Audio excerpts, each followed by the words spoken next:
Assalamualaikum warahmatullahi wabarakatuh. Kami dari kelompok 5, di sini kami akan menjelaskan materi tentang teori produksi dan biaya produksi. Saya Nova Syahriani dengan NIM 2021-12029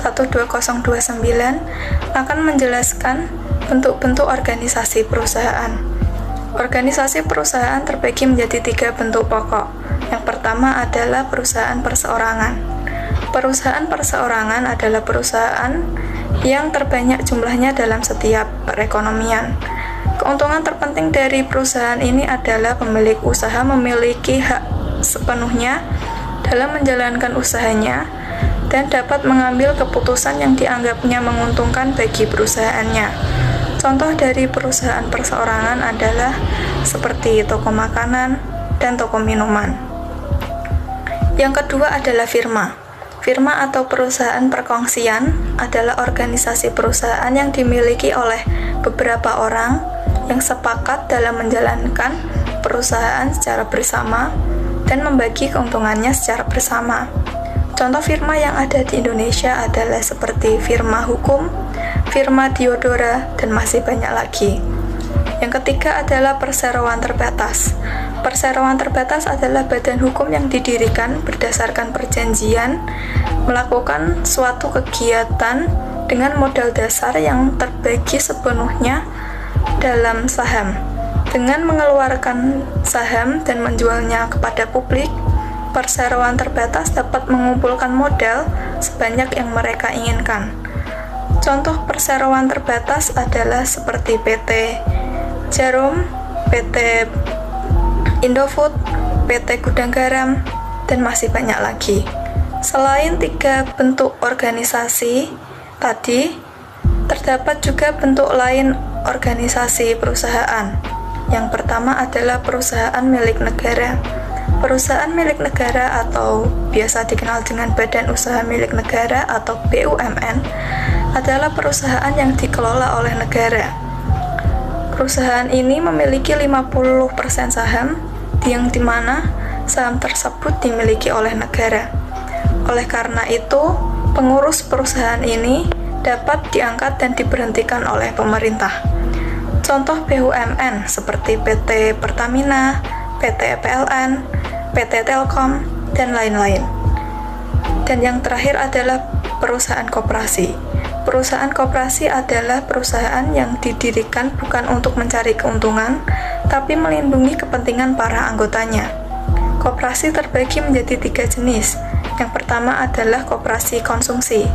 Koperasi konsumsi adalah koperasi yang dimana menjalankan kegiatannya dengan membeli barang dan kemudian menjualnya kembali kepada para anggotanya. Yang kedua adalah koperasi produksi. Koperasi produksi adalah koperasi yang berusaha agar hasil produksi para anggotanya dapat dijual dengan harga yang tinggi. Dan yang terakhir adalah koperasi kredit. Koperasi kredit adalah badan pinjam-meminjam uang pada para anggotanya dengan bunga yang relatif rendah. Nama saya Alfi Fahrezi, NIM 2021121027. Materi selanjutnya yaitu perusahaan ditinjau dari sudut teori ekonomi. Yang pertama, tidak dibedakan atas kepemilikannya, jenis usahanya maupun skalanya. Dalam teori ekonomi, tidak membedakan apakah perusahaan itu perusahaan pemerintah atau swasta, dan apakah perusahaan swasta itu berbentuk perusahaan perseorangan atau perkongsian atau perseroan terbatas. Begitu pula tidak dilakukan pembedaan di antara perusahaan kecil dan perusahaan besar, perusahaan pertanian, industri, atau perdagangan. Dalam teori ekonomi, berbagai jenis perusahaan dipandang sebagai unit badan usaha yang mempunyai tujuan yang sama, yaitu terfokus pada bagaimana memperoleh keuntungan yang maksimum. Untuk tujuan itu, ia menjalankan usaha bersamaan, yaitu mengatur penggunaan faktor-faktor produksi dengan cara seefisien mungkin, sehingga usaha memaksimumkan keuntungan dapat dicapai dengan cara yang dari sudut ekonomi dipandang sebagai cara paling efisien. Tujuan perusahaan. Dalam teori ekonomi, tujuan terpenting dalam menganalisis kegiatan perusahaan adalah mereka akan melakukan kegiatan memproduksi sampai kepada tingkat di mana keuntungan mereka mencapai jumlah yang maksimum. Tetapi dalam praktek, memaksimumkan keuntungan bukanlah satu-satunya tujuan perusahaan. Ada perusahaan yang menekankan kepada usaha untuk mengabdi kepentingan masyarakat umum, tetapi kurang memperhatikan tujuan mencari keuntungan yang maksimum. Ada juga perusahaan yang lebih menekankan kepada volume penjualan. Ada juga perusahaan yang memasukkan pertimbangan politik dalam menentukan tingkat produksi yang akan dicapai. Memang beberapa tujuan yang ditemui dalam praktek tersebut memberikan suatu alasan untuk meragukan kesesuaian daripada pemisahan keuntungan dalam menganalisis kegiatan perusahaan.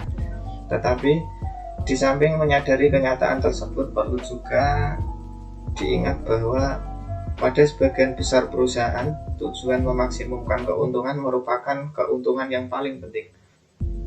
Telah terbukti bahwa analisis terhadap kegiatan perusahaan yang didasari pada tujuan memaksimumkan keuntungan memperoleh kesimpulan yang sesuai dengan kenyataan yang sebenarnya.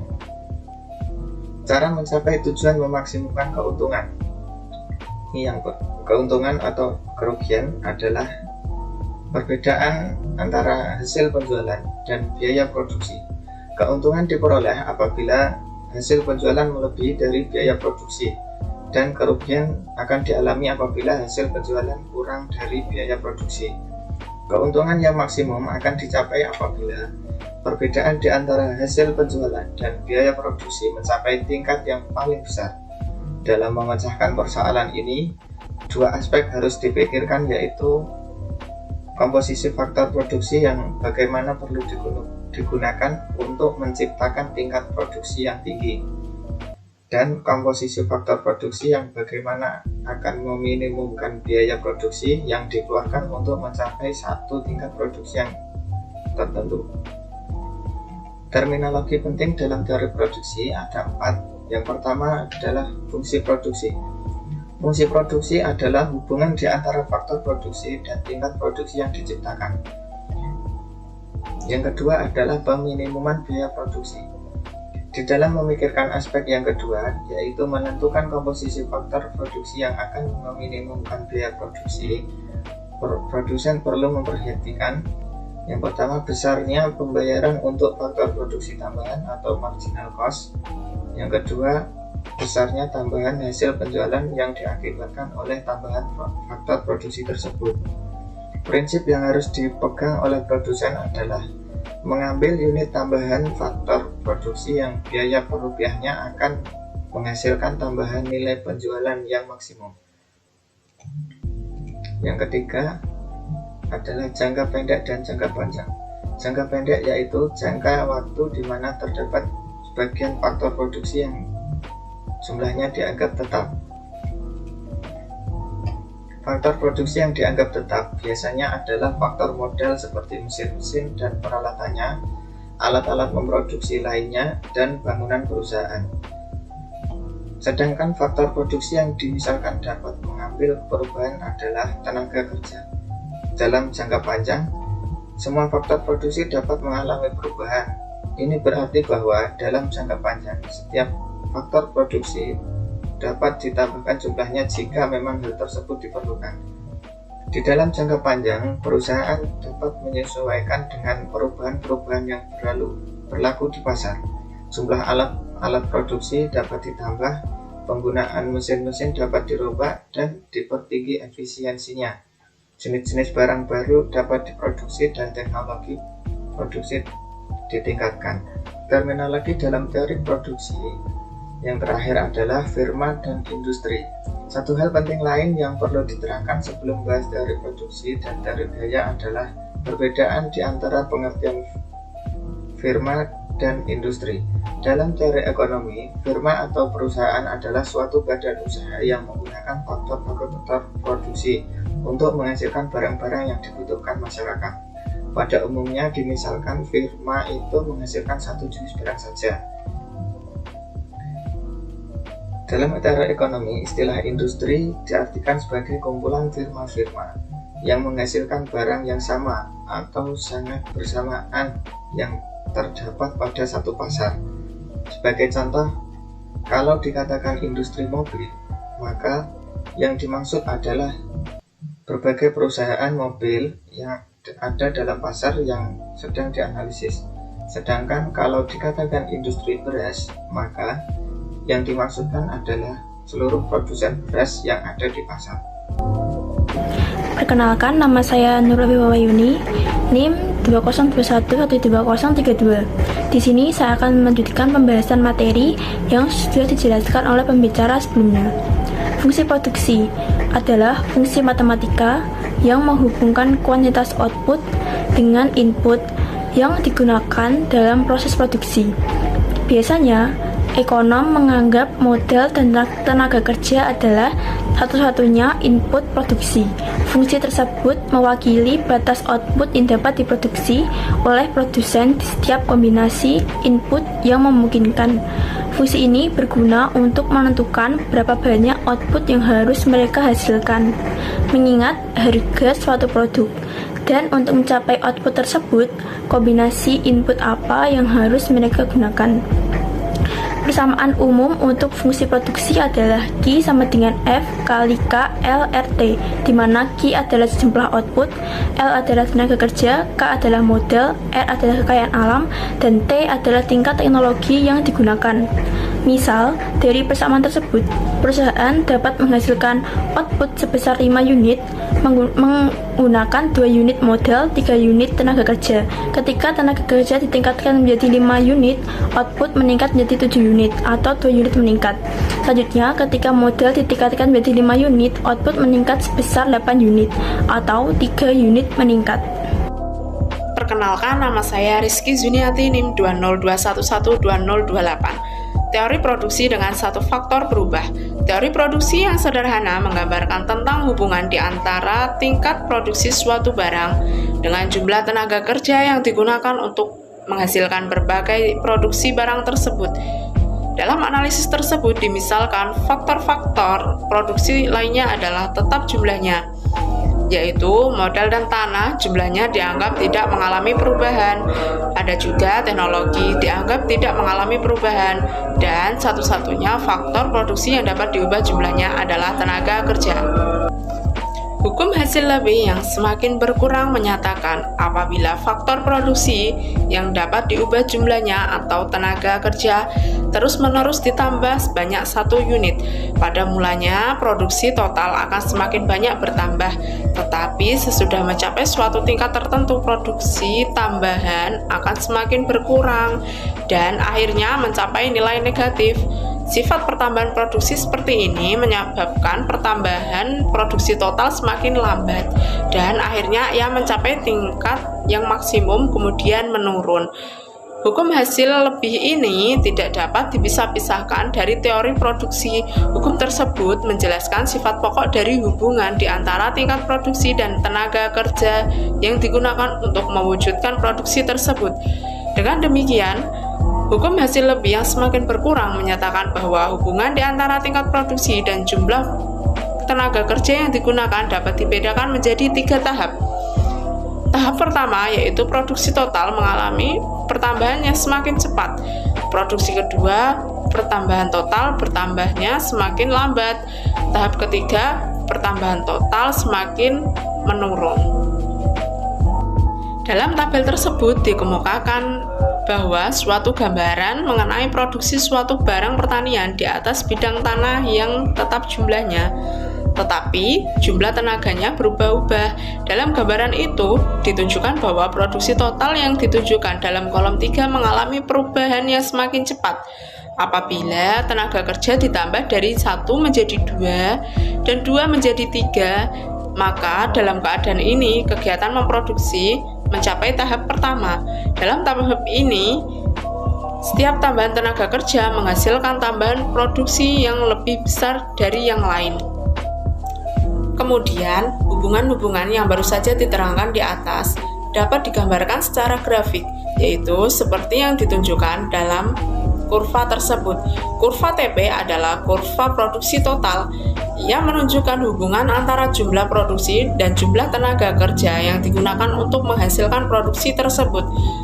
Bentuk TP cekung ke atas apabila tenaga kerja yang digunakan masih sedikit, yaitu apabila tenaga kerja kurang dari 3. Ini berarti tenaga kerja adalah masih kekurangan kalau dibandingkan dengan faktor produksi lain. Atau dalam contoh faktor produksi lain tersebut adalah tanah yang dianggap tetap jumlahnya. Dalam keadaan yang seperti itu, produksi marginal bertambah tinggi dan sifat ini dapat dilihat dalam kurva MP, yaitu kurva produksi marginal yang menaik. Assalamualaikum warahmatullahi wabarakatuh. Perkenalkan, nama saya Mustafa Abdul Rahman dari kelas A dengan nomor NIM 20201123030. Di sini saya akan menjelaskan tentang teori produksi dengan dua faktor berubah, yaitu sesuatu yang menggambarkan bagaimana tingkat produksi mengalami perubahan jika dimisalkan satu faktor produksi, yaitu tenaga kerja dengan secara terus-menerus, tetapi faktor produksi lainnya dianggap tetap atau tidak dapat diubah lagi. Pada kurva produksi sama atau isokuan, yaitu kurva yang memberikan tingkat output produksi yang sama untuk berbagai kombinasi penggunaan dua input variabel. Tenaga kerja dan modal bertindak sebagai input variabel, artinya jumlah penggunaannya bisa bertambah atau berkurang, sehingga produsen dapat menggunakan lebih banyak modal atau memungkinkan sebaliknya lebih banyak tenaga kerja. Tetapi konsep isokuan menggambarkan kombinasi output keduanya memperoleh hasil yang diproduksi tetap sama. Untuk fungsi isokuan adalah untuk menggambarkan hubungan tenaga kerja dan modal yang akan menghasilkan satu tingkat produksi tertentu. Untuk garis biaya sama atau isokos, yaitu untuk menghemat biaya produksi dan meminimumkan keuntungan perusahaan harus meminimumkan biaya produksi. Untuk fungsi isokos adalah menggambarkan gabungan faktor-faktor produksi yang dapat diperoleh dengan menggunakan sejumlah biaya tertentu. Kali ini saya akan melanjutkan presentasi pada bab 10, yaitu yang dimulai dengan teori biaya produksi. Sebelum saya memulai presentasi saya, izinkan saya memperkenalkan diri. Perkenalkan, nama saya Dimas Danutirta dengan NIM 202112031, berasal dari kelas akuntansi A dengan kelompok 5. Teori biaya produksi didefinisikan sebagai semua pengeluaran yang dilakukan oleh perusahaan untuk memperoleh faktor-faktor produksi dan bahan mentah yang akan digunakan untuk menciptakan barang-barang yang diproduksi perusahaan tersebut. Biaya produksi yang dikeluarkan setiap perusahaan dapat dibedakan menjadi dua jenis, yaitu biaya eksplisit dan biaya tersembunyi. Biaya eksplisit adalah biaya yang wajib dikeluarkan oleh perusahaan untuk memperoleh atau menghasilkan sesuatu. Dengan kata lain, biaya eksplisit merupakan biaya kontraktual atau biaya pasti yang mencakup biaya tenaga kerja, persediaan sewa utilitas, repot tek produksi, dan biaya mesin produksi perusahaan. Biaya eksplisit pun bisa diartikan sebagai biaya nyata yang mana harus dikeluarkan oleh pihak lain selama menjalankan bisnis. Yang kedua yaitu biaya tersembunyi. Biaya tersembunyi adalah nilai faktor produksi yang dimiliki pengusaha yang digunakan dalam kegiatan produksi. Biaya produksi ini merupakan biaya yang tidak dibayar secara eksplisit ataupun berbentuk uang, tetapi perlu dipandang sebagai bagian dari biaya penggolongan biaya tersembunyi, antara lain pembayaran untuk keahlian keusahaan produsen tersebut, modalnya sendiri yang digunakan dalam perusahaan dan bangunan perusahaan yang dimilikinya. Baik, untuk selanjutnya yaitu masuk materi biaya produksi dalam jangka pendek. biaya produksi dalam jangka pendek menurut Dahlian dalam buku Ekonomi Marginal 2021, biaya produksi jangka pendek adalah perhitungan biaya produksi yang mana sebagian faktor produksinya tidak dapat mengalami penambahan jumlah. Dalam jenis biaya produksi ini, jangka waktunya termasuk pendek, sehingga beberapa faktor produksinya tidak bisa ditambah perusahaan atau sifatnya tetap. Dikutip dari buku Ajar Pengantar Ekonomi Mikro 2020 karya Arwin, biaya produksi jangka pendek memiliki fixed cost dan variable cost. Fixed cost sendiri berhubungan dengan input yang sifatnya tetap, seperti biaya sewa gedung, sedangkan variable cost dihubungkan dengan input yang sifatnya variabel, seperti gaji pegawai, bahan mentah, dan lain-lainnya. Komponen biaya produksi jangka pendek. Biaya produksi jangka pendek memiliki beberapa komponen yang digunakan dalam proses perhitungan. Komponen tersebut akan masuk ke dalam biaya total, jenis biaya total, dan biaya marginal. Pertama yaitu biaya total atau TC, adalah total keseluruhan jumlah biaya produksi yang dikeluarkan dalam proses produksi dengan rumus TC sama dengan TFC ditambah TVC. Biaya tetap total atau TFC adalah total biaya yang dikeluarkan perusahaan untuk mendapat faktor produksi atau input yang mana jumlahnya tidak dapat diubah dalam jangka waktu pendek. Contohnya pembelian mesin dan pendirian pabrik. Yang kedua yaitu biaya perubahan total atau TVC, yang dimana adalah total biaya yang dikeluarkan perusahaan untuk memperoleh faktor produksi yang mana jumlahnya dapat diubah. Contohnya biaya tenaga kerja, biaya pembelian bahan mentah. Yang selanjutnya yaitu biaya tetap rata-rata atau AFC. Biaya tetap rata-rata AFC yaitu biaya tetap total yang digunakan untuk memproduksi sejumlah barang tertentu dibagi dengan jumlah barang produksi barang tersebut, atau jika dirumuskan yaitu AFC sama dengan TFC per Q.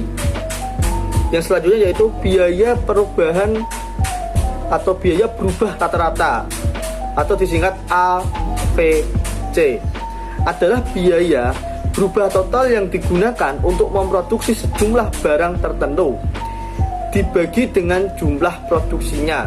Jika dirumuskan yaitu AVC sama dengan TVC per Q. Selanjutnya yaitu biaya total rata-rata atau AC. Biaya total rata-rata atau AC yaitu biaya total yang digunakan untuk memproduksi sejumlah barang tertentu dibagi dengan jumlah produksi barangnya. Jika dirumuskan yaitu AC sama dengan TC per Q atau AC dikurangi AFC sama dengan AVC. Yang terakhir yaitu biaya marginal atau MC, adalah total biaya yang dapat mengalami perubahan baik naik ataupun turun karena adanya perubahan faktor produksi yang dibutuhkan. Jenis-jenis kegiatan produksi. Biaya marginal dapat dirumuskan biaya marginal dapat dirumuskan menjadi MC N atau K sama dengan FC K atau N dikurangi FC N atau K min 1. Bentuk kurva biaya jangka pendek. Berdasarkan data biaya produksi yang terdapat dalam tabel tersebut, dapat digambarkan berbagai kurva biaya produksi yang telah diterangkan. Mula-mula akan ditunjukkan kurva-kurva biaya total, Sesudah itu ditunjukkan pula kurva-kurva biaya rata-rata dan marginal. Kurva biaya total. Grafik yang menggambarkan kurva-kurva tersebut akan dibedakan menjadi dua, yaitu pertama kurva-kurva biaya total, yang kedua kurva-kurva biaya rata-rata dan biaya marginal. Dalam gambar tersebut dilukiskan 3 jenis kurva yang termasuk dalam golongan 1, yaitu pertama kurva TFC yang menggambarkan biaya tetap total, kedua kurva TVC yaitu menggambarkan biaya berubah total, yang ketiga yaitu kurva TC yang menggambarkan biaya total. Kurva TFC bentuknya adalah horizontal karena nilainya tidak berubah walau berapapun banyaknya barang yang diproduksikan. Sedangkan kurva TVC bermula dari titik O dan semakin lama semakin bertambah tinggi. Bentuk kurva TVC pada akhirnya semakin tegak menggambarkan bahwa produksi dipengaruhi oleh hukum hasil lebih yang semakin berkurang. Hukum tersebut menimbulkan efek pada kurva TVC, yaitu yang pada permulaannya apabila jumlah faktor berubah adalah sedikit, maka produksi marginal meningkat dan menyebabkan TVC berbentuk agak landai. Tetapi apabila produksi sudah semakin banyak, maka produksi marginal semakin berkurang dan menyebabkan kurva TVC semakin tegak. Biaya rata-rata dalam gambar dilukis berdasarkan kepada angka-angka yang terdapat dalam tabel. Kurva biaya tetap rata-rata berbentuk menurun dari kiri atas ke kanan bawah. Bentuk yang demikian disebabkan karena ia menggambarkan bahwa semakin besar jumlah produksi, maka semakin kecil biaya tetap rata-rata. Kurva AVC, AC, dan MC mendekati bentuk huruf U. Bentuk kurva yang seperti itu mencerminkan bahwa kegiatan produksi dipengaruhi oleh hukum hasil lebih yang semakin berkurang, yaitu pada waktu produksi masih sangat rendah, pertambahan sejumlah tertentu biaya produksi akan menyebabkan pertambahan yang besar terhadap jumlah produksi. Tetapi apabila produksi telah menjadi semakin banyak, maka sejumlah tertentu biaya produksi akan menimbulkan pertambahan produksi yang semakin sedikit. Sebagai akibat dari keadaan ini, pada waktu jumlah produksi sedikit, kurva AVC, AC, dan MC menurun. Dan pada waktu jumlah produksi sudah semakin meningkat, maka kurva AVC, AC, dan MC arahnya menaik. Skala ekonomi dan skala tidak ekonomi. Skala ekonomi adalah skala produksi jangka panjang yang dikatakan bersifat mencapai skala ekonomi apabila penambahan produksi menyebabkan biaya produksi rata-rata menjadi semakin rendah. Dapat dibagi beberapa bagian, yaitu yang pertama, spesialisasi faktor-faktor produksi, yaitu fokus pada aspek spesifik dari suatu yang lebih besar. Setiap pekerja diharuskan melakukan pekerjaan tertentu dan menambah keterampilan mereka. Jika produktivitas mereka bertambah tinggi, maka dapat menurunkan biaya per unitnya. Yang kedua, pengurangan harga mentah dan produksi lain, yaitu suatu perusahaan harus membeli bahan mentah, mesin, dan berbagai jenis peralatan untuk kegiatan produksi. Yang ketiga, memungkinkan produksi sampingan atau byproduct, yaitu di dalam perusahaan biasanya terdapat bahan yang terbuang atau wastel, yaitu barang-barang yang tidak terpakai yang merupakan residu yang diciptakan oleh proses produksi. Yang keempat, mendorong perkembangan usaha lain, yaitu jika suatu perusahaan menjadi besar, timbullah permintaan yang cukup ekonomis untuk mengembangkan kegiatan di bidang usaha lain yang menghasilkan barang atau fasilitas yang dibutuhkan perusahaan yang besar. Skala tidak ekonomi, yaitu wujudnya skala tidak ekonomi disebabkan oleh organisasi perusahaan yang sudah menjadi sangat besar sehingga menimbulkan kerumitan dalam mengatur dan memimpinnya. Pada kurva yang pertama, yaitu kurva LRAC, sangat cepat penurunannya, tapi ia sangat cepat juga mengalami kenaikan yang berarti. Kenaikan produksi yang sedikit saja dapat menimbulkan skala ekonomi yang sangat menguntungkan, atau biaya produksi rata-rata sangat cepat pengurangannya. pada kurva nomor 2, yaitu kurva LRAC pada permulaan skala ekonomi sangat menguntungkan tetapi tidak berlangsung lama. Akan tetapi, hal tersebut diikuti oleh kurva LRAC yang datar, berarti tahap permulaan skala ekonomi belum lagi menguasai kegiatan perusahaan. Apabila kurva LRAC yang ditunjuk nomor 3, industri biasanya terdiri dari perusahaan yang sangat besar ukurannya dan jumlah perusahaan dalam industri tersebut relatif sedikit. Industri adalah bersifat sedemikian karena skala ekonomi tetap wujud sehingga jumlah produksi yang sangat banyak dan dapat menguasai pasaran.